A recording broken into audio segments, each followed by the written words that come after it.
এজন্য ইহুদিরা চক্রান্ত করতেছে যাতে করে মুসলমানদের মাঝ থেকে ঈমানটা দূর করে নেয়। ঈমান যখন চলে যাবে, আব্দুর রহমান নাম থাকলে কোনো অসুবিধা নাই। আব্দুর রহমান নাম থাকুক, আব্দুর রহিম নাম থাকুক, অসুবিধা কি? ভিতরের দিকে ঈমানটা বাইরে করে গেল। রাসূলের মহব্বত বের করে ফেলবো, তারা দুশমনী করবে আমার রাসূলের জন্মের সাথে। যে সময় সবাই খুশি, সবকিছু খুশি, কুল কায়নাত খুশি, সব যখন খুশি, একটা দল বেজার ছিল। এটা কে ছিল? শয়তান। শয়তান ছাড়া সবার জন্য ওই দিন ছিল কিসের দিন? ঈদের দিন। ওই দিন ছিল কিসের দিন? আপনি অভিধান খুঁজেন, বুঝি না, অভিধানটা পর্যন্ত দেখে না যে ঈদ কারে বলে। আপনি ইবনে মনসুর ওনার যে অভিধানটা আছে, আরবি অভিধান, আপনি অভিধান যদি খুঁজেন তাহলে সহজ দেখবেন, আল ঈদ কুল্লি ইয়াউমিন ফীহি জামা।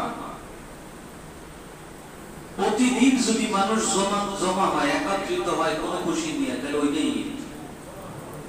বলেন না সুবহানাল্লাহ।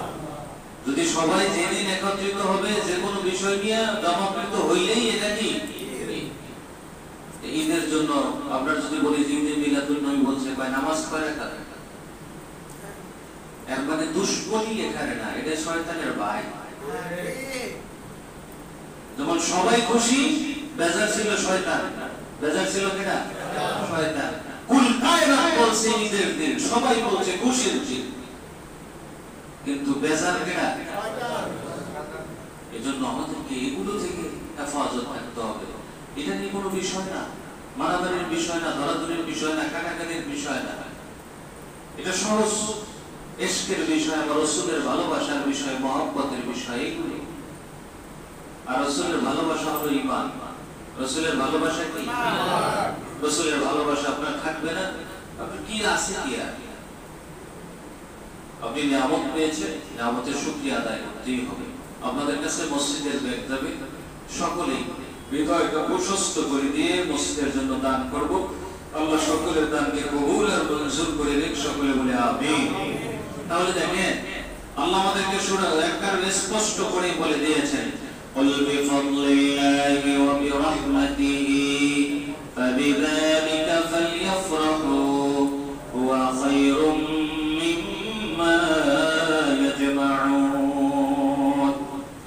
আল্লাহ রাব্বুল আলামিন বলেন, দোস্ত আমার, হাবিব আমার, আপনি বলে দিন বিফাদলিল্লাহি ওয়া বিরহমাতিহি, দুইটা জিনিস তোমরা পেয়েছো। কয়টা জিনিস? আল্লাহর অনুগ্রহ এবং দয়া, রহমত। অনুগ্রহ হলো ইলম, কুরআন, আর রহমত হলো রাহমাতুল লিল আলামিন। দুইটা জিনিস তোমরা পেয়েছো, ফাবিযালিকা ফালইফরাহু, এজন্য তোমরা খুশি উদযাপন করো। এজন্য তোমরা কি উদযাপন করো? খুশি। খুশি উদযাপন করো, আনন্দিত হও। আল্লাহ বলতেছেন তোমরা দুইটা জিনিস পেয়েছো, কোরআন আর একটা হলো রাসূলুল্লাহ সাল্লাল্লাহু আলাইহি ওয়াসাল্লাম, রাহমাতাল লিল আলামিন। দুইটা জিনিস তোমরা পেয়েছো, অতএব তোমরা খুশি হও, আনন্দ উদযাপন করো। বলেন না সুবহানাল্লাহ। খালি এটা বলে নাই, আমার আল্লাহ বলতেছেন হুয়া খায়রুম মিম্মা ইয়াজমাউন। এই যে তুমি খুশি উদযাপন করলা, এটা তুমি স্বাভাবিক মনে করিও না। তুমি যা গোটা জীবনে জমাইছো, যা সঞ্চয় করছো, যা কিছু করছো, এর চাইতে উত্তম হলো এই খুশি উদযাপন।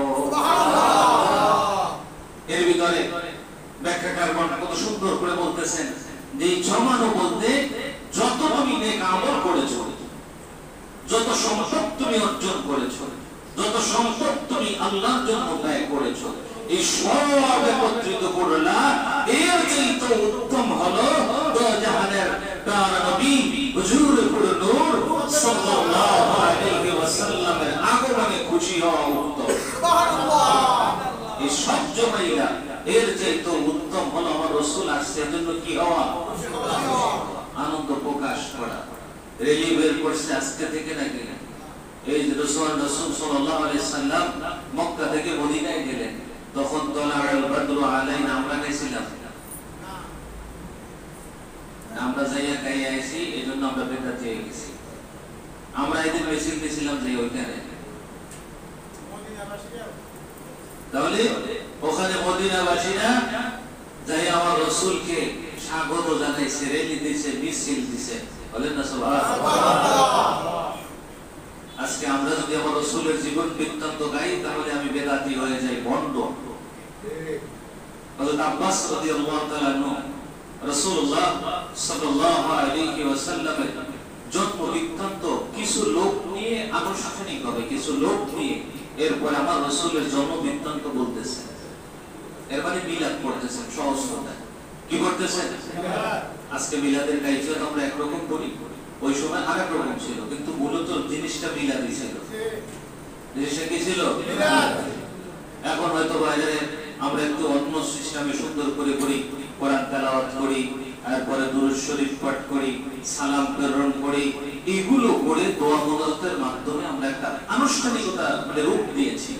কিন্তু সাহাবায়ে আজমাইন ওনারা কত সুন্দর করে সাহাবীদেরকে সম্বোধন করে, লোকজনদেরকে ডাইকা। আব্বাস রাদিয়াল্লাহু তাআলা আনহু উনি তো যেহেতু আমার রাসূলের বয়সে বড় ছিলেন না, উনি সব কিছুই করে দেখতেন। তখন উনি জন্মবৃত্তান্ত আলোচনা করতেন যে উনি যখন দুনিয়ায় এসেছেন তখন পুরা গোটা দুনিয়াটা আলোকিত হয়ে গেছে। সুবহানাল্লাহ। এইভাবে যখন জন্মবৃত্তান্ত বর্ণনা করতেছিলেন, দাঁড়াই দাঁড়িয়ে, বসে না দাঁড়িয়ে, দাঁড়িয়ে দাঁড়িয়ে আমার রাসূল সাল্লাল্লাহু আলাইহি সাল্লাম ওই মুহূর্তে ওই ঘরের ভিতর প্রবেশ করলেন। সুবহানাল্লাহ। রাসূলুল্লাহ সাল্লাল্লাহু আলাইহি সাল্লাম বলতেছেন যে আপনি কি করতেছিলেন? আব্বাস রাদিয়াল্লাহু তাআলা আনহু উনি বলতেছিলেন, ইয়া রাসূলুল্লাহ, আমি আপনার জন্ম বৃত্তান্ত আলোচনা করতেছি। আমার রাসূল বলতেছেন, হাল্লাত লাকুম শাফাআতি। বলেন না সুবহানাল্লাহ। তোমাদের এই মিলাদ পড়ার কারণে, আমার জন্ম বৃত্তান্ত আলোচনা করার কারণে তোমাদের শাফাআত করা, সুপারিশ করা আমার জন্য অবধারিত হয়ে গেছে। সুবহানাল্লাহ। তাহলে আব্বাস রাদিয়াল্লাহু তাআলা উনি মিলাদ পড়ে বেদাতি হয়ে গেছেন।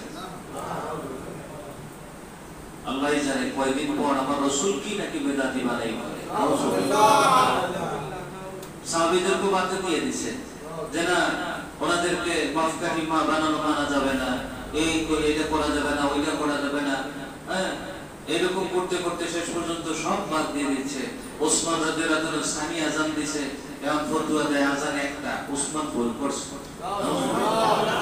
এত সাহাবীরা ছিল, একজন সাহাবী তো ওইটা দাঁড়াই বলে নাই যে ওসমান এটা আমার রাসূল করে নাই, তুমি করতে পারবা না। কেউ বললো না, সবাই ঐক্যমত পোষণ করলো। আর এখন তুমি নতুন বলা সদু, এর নাতি কদু আর কি বলে না, তুমি উঠতে কাও আমার রাসূল দ্বিতীয় সানি আযান দেয়, আমি দিব কেন? আর বেটা সুন্নাহ, এই সানি আযান এটা কি সুন্নাহ বলতেছে। তাহলে আবার মসজিদে বলে বাইরে যেতে দেওয়া লাগবে।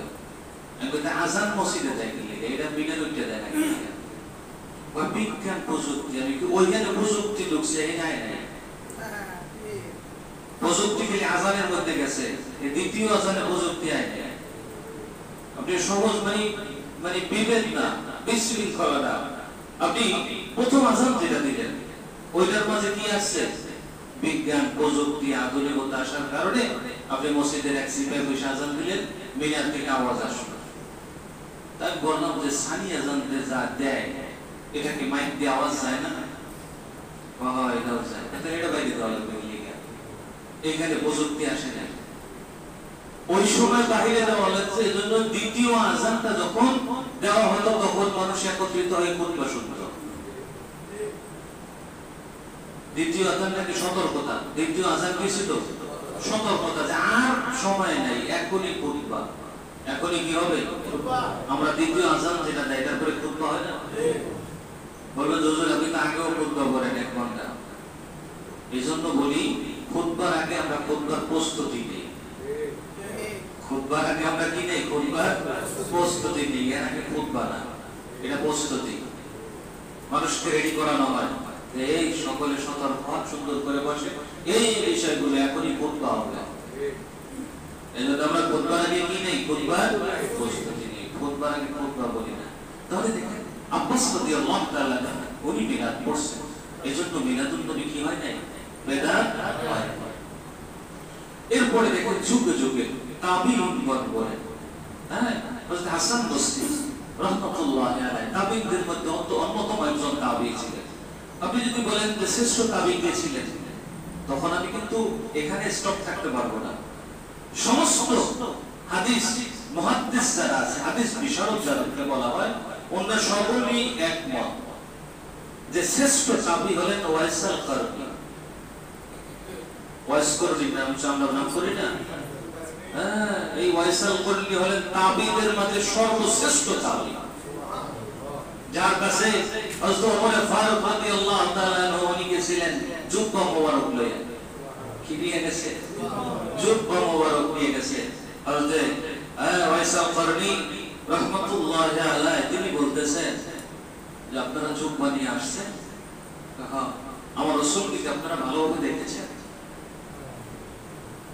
বলতেছে যারা আমরা ইসলাম গ্রহণ করেছি, যাকে আমরা জীবনের চেয়ে বেশি ভালোবাসি, তারে দেখো না।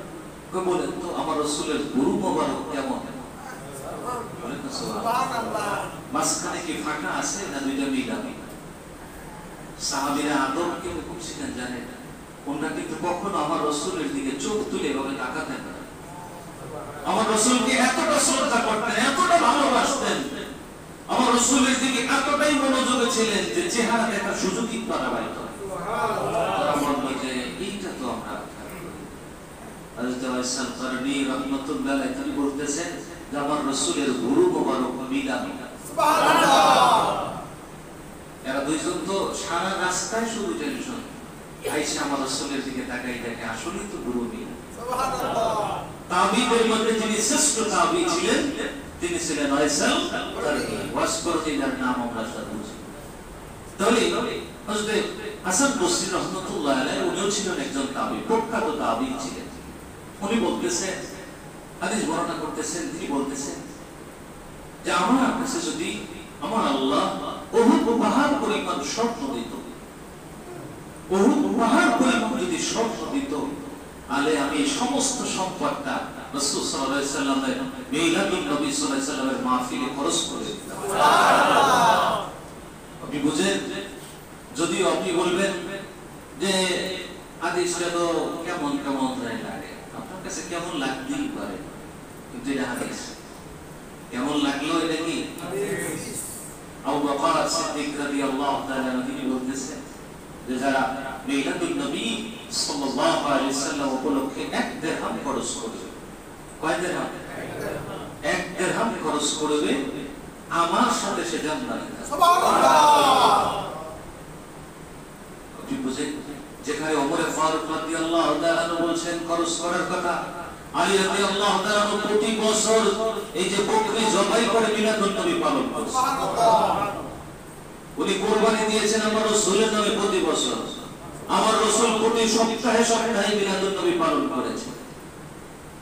আর আমরা এখন দেখা যায় এই উৎসবগুলো বাদ দিয়ে আমরা ওই বৈশাখের বিশাল র্যালি দিতে পারি, অসুবিধা হয় না, কিন্তু আমার রাসূলরা অনেক খুশি হয়ে যদি র্যালি দেয়, এখানে বেদাত ফতোয়া আসে।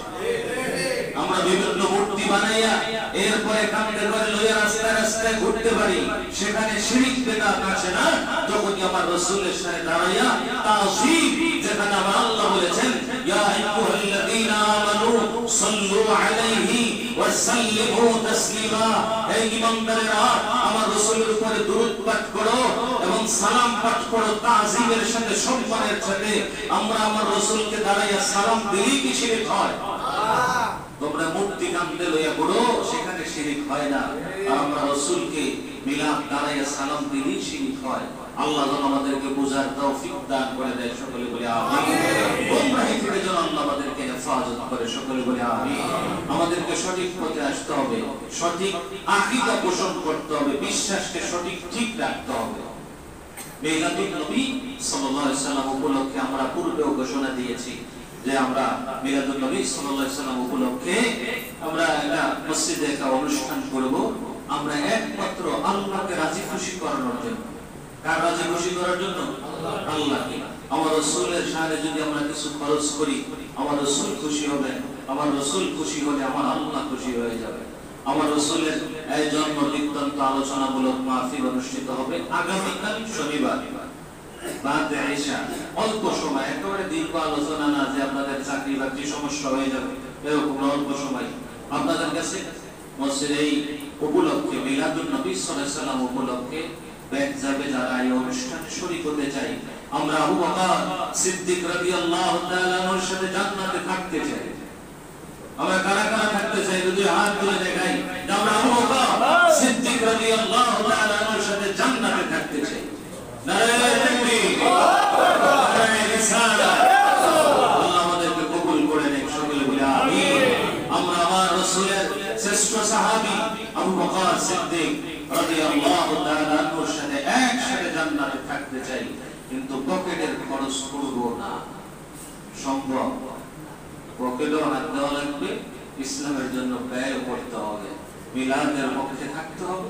মিলাদুন নবী সাল্লাল্লাহু আলাইহি ওয়াসাল্লাম উপলক্ষে আপনাদের কাছে ব্যাগ যাচ্ছে, আমাদের আশিক ভাই উনি ব্যাগ নিয়ে যাচ্ছেন। সকলেই যে যেভাবে পারে স্বতঃস্ফূর্তভাবে, যেখানে সকলেই উৎসাহিত করেছেন, সাহাবায়ে কেরাম উৎসাহিত করেছেন, তাবিঈনগণ উৎসাহিত করেছেন, তাবিঈনগণ উৎসাহিত করেছেন, ইমামগণ পালন করেছেন, মুজতাহিদগণ পালন করেছেন, আউলিয়ায়ে কেরাম পালন করেছেন। আজকে এসেও হাজারো লাখো রাসূল প্রেমী আশিক রাসূলুল্লাহ তারা মিলাদুন নবী সাল্লাল্লাহু আলাইহি ওয়াসাল্লাম পালন করতেছেন, মিলাদ করতেছেন। এজন্য আমরা এর পক্ষে আছি তো ইনশাআল্লাহ। আমাদেরকে যেন শয়তান ধোঁকা দিয়ে দূরে ফেলে না দিতে পারে, এজন্য আল্লাহর কাছে আমরা আশ্রয় চাই। আল্লাহ শয়তানের ধোঁকা থেকে আমাদেরকে হেফাজত করুন, সকলে বলি আমিন।